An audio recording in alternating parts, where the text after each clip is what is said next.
Actually, there's also the conspiracy of the textile companies, churning so many blue shirts. And when they're not able to sell them, like this summer for the first time in my life, I purchased like five shirts because it was just ridiculously low.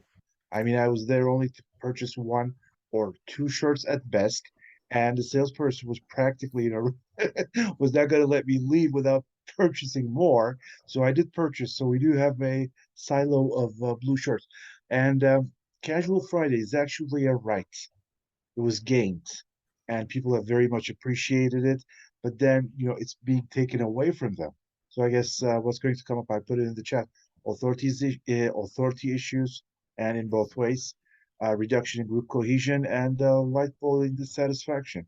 So I mean, is it really worth getting these consequences by depriving employees from what was already granted? Thank you. Great discussion. Yeah.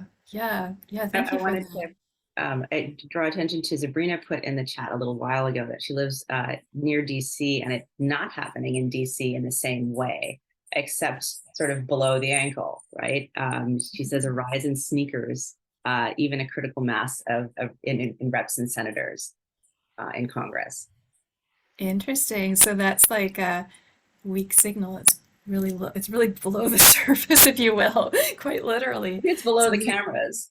I mean, below I'm the wondering. cameras, yeah. So will it slowly work its way up? I wonder. I bet it. I think it might.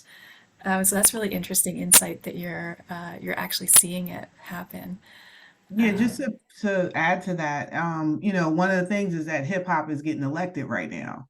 So, that's a huge piece of it because a lot of these folks, the reason why they are wearing their sneakers because they're sneakerheads.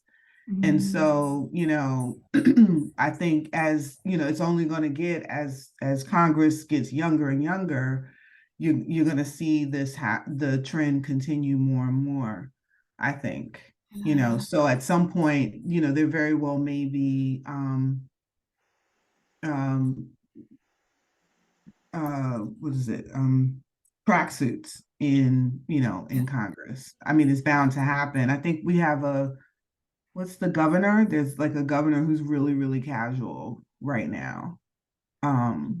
So yeah, I definitely think Pennsylvania governor. Yeah. Mm-hmm. Yeah. Congress is going to Congress. I love it. That could be a slogan. Doris, you put in there. Yeah, so I think this is really interesting. And I also wonder if we can dress more as ourselves at work, does that mean that we will feel empowered to be more of ourselves in the work?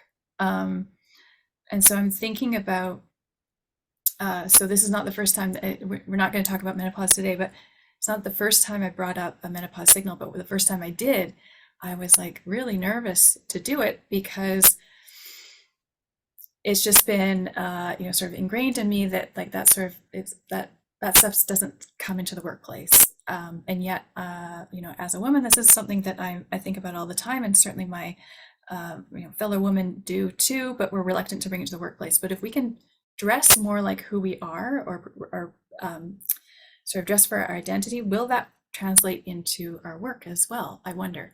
I like to think that it would. But if anyone has any thoughts on that or any other thoughts.